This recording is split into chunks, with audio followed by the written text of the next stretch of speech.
And so I'll try to sort of take you through what my experience was as quickly as I can. So I came to the 30th verse of the second surah, Surah Al-Baqarah, and it began like this.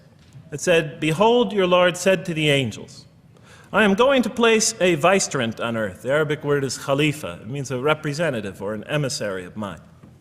"I am going to place a vicegerent on earth." And they said, the angels said, "Will you place therein one who will spread corruption and shed blood, while we celebrate your praises and glorify your holiness?"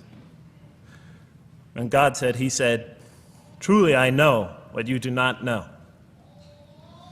See, that's the verse that hooked me. That's the verse that caught my attention. That's the one that kept on making me read the story again and again and again.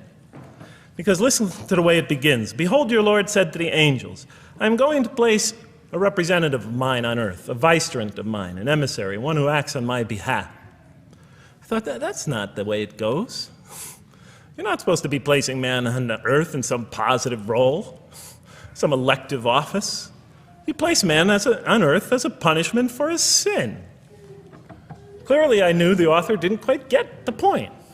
But still, it was an amazing line. But then I come to the next line, and it says, "And the angels say, will you place therein one who will spread corruption and shed blood, while we celebrate your praises and glorify you?" I looked at it again. I couldn't believe the question. They said, "Will you place therein one who will spread corruption and shed blood, while we, the angels, celebrate your praises and glorify you?" I looked at that and I said, exactly. That would be my question. Why would you create this being, supposedly for some positive role, when he's capable of doing tremendous wrongdoing?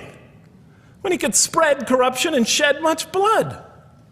Why would you create this violent and pernicious creature when you could create angels? As the angels clearly say, while we, the angels, celebrate your praises and glorify you. They're asking one of the most fundamental questions in the entire history of religion. Why create you, man, this utterly fallible creature, this creature who could rebel against God's will, who could do such tremendous wrongdoing, who could wreak havoc like no other creature on earth, when you can make them angels? And look where the question is being asked. It's being asked in heaven. It's almost like saying, look, why don't you just make them angels and be up here in heaven with us, you know? Why don't you just make them angels, pop them into heaven, he's fine. Why would you put him on earth where he could feel distant from you, where he can work out his worst criminal tendencies, act them out, feeling somehow independent and apart from you and free to do whatever he wants, when you could just make them angels and put them into heaven and make them perfectly submissive to your will? I looked at that question and said, that's my question. I'm not even a single verse into the story of mankind, and there before me I see my question. That whole question, everything that I ever thought, everything that I ever experienced, everything that I ever knew was in that question. It was as if the author took my life and wanted to pick out exactly the right question to humiliate me, to provoke me, to anger me. Why create man, this most destructive and violent creature, when you could make him angels? And then look at the answer. And he said, God said, truly I know what you do not know. You know, in modern parlance, we would say, I know exactly what I'm doing. I read that and said, what? You know what you do not know? You know exactly what you're doing? Well, please inform me. Tell me what you're doing. Because, you know, I'm 28 years old and I haven't figured out it yet.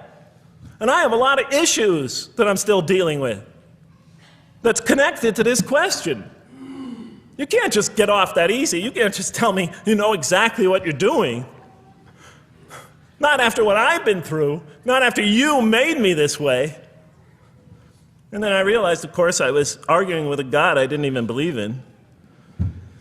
And that would happen several times as I read through the Quran. And sometimes I would just get into so agitated by what I read, I'd start arguing with this voice that I'm reading before me, that's calling to me. So we turn to the next verse. It turns out that the Quran just doesn't dismiss the question. It starts to answer it a little bit. And in the next verse it says, and he taught Adam, God taught Adam, the names of all things. And then he placed them before the angels and said, tell me their names if you are right. So this verse is clearly referring to the previous one.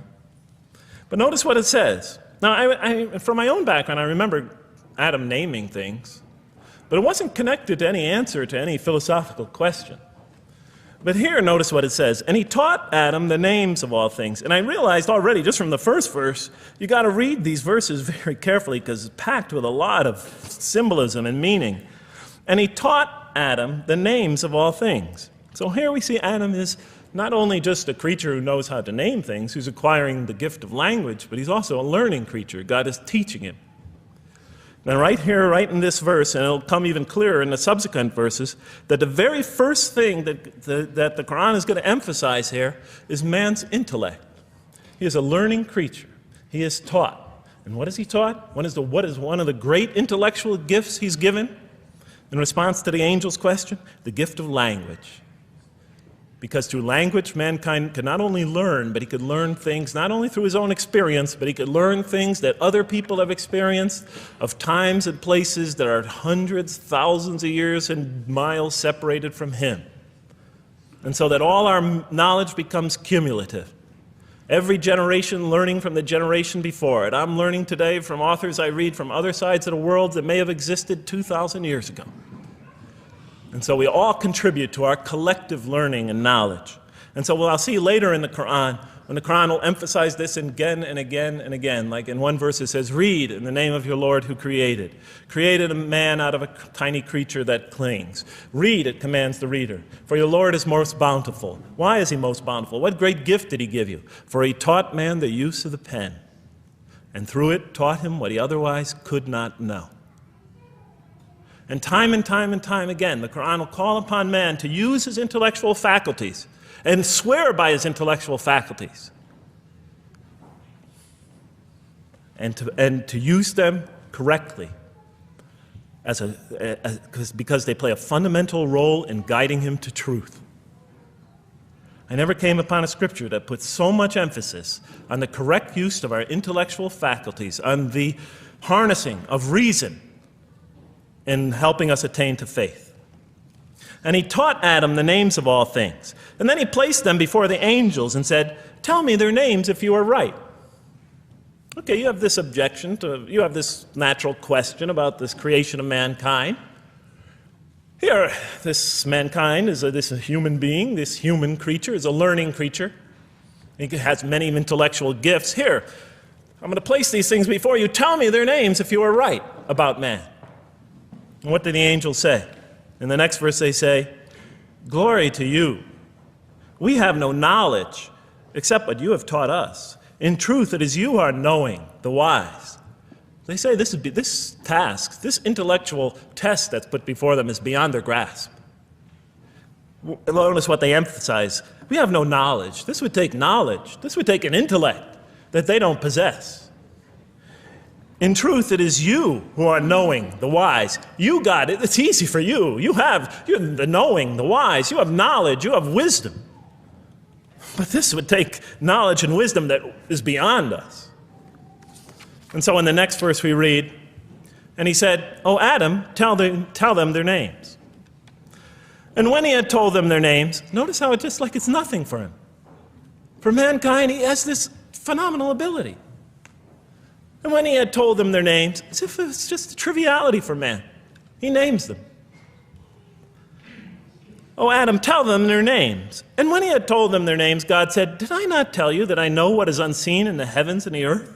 And I know what you reveal and conceal?" And he's clearly going back to the angel's question. Yes, you have these natural concerns about the creation of mankind. Yes, he could do these evil things.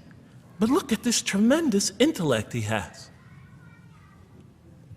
This is something you have overlooked, that you haven't considered. And that's clearly the point of these verses. Even though I felt that the author didn't quite, it was as if I realized that he just didn't misunderstand the story. He was taking one of the great stories in the history of humankind, one of the fundamental greatest stories in the history of mankind, and molding it and using it as a vehicle for an entirely original message. And God said, did I not tell you that I know what is unseen in the heavens and the earth? And I know what you reveal and what you conceal? In other words, didn't I tell you I know exactly what I'm doing? And then in the next, and didn't I not tell you that I know what you reveal and conceal? I looked at that. What question did what did they reveal and what did they conceal? What did their question reveal and conceal? I thought about it for a minute. Oh, it's obvious. What did their question reveal? You just go back and look at the question. It revealed the sinful and sinister propensities of man. I mean, it's obvious, right? Why are you all looking at me like that? You're starting to scare me. You're all looking very serious. Am I losing you? Wow. Okay. So, they revealed the sinister and evil propensities of man. But what did their question conceal? And all you have to do is think about it for a minute. Human beings, yes, they could do evil. Yes, they could do wrong. Yes, they could create misery. But they could also do exactly the opposite. They could choose to do evil. They could choose to do tremendous good. They could choose to do tremendous violence. They could choose to show tremendous compassion. They could choose to be, to live by falsehood. They could choose to live by the greatest truths. They could be terribly ugly. They could be terribly beautiful.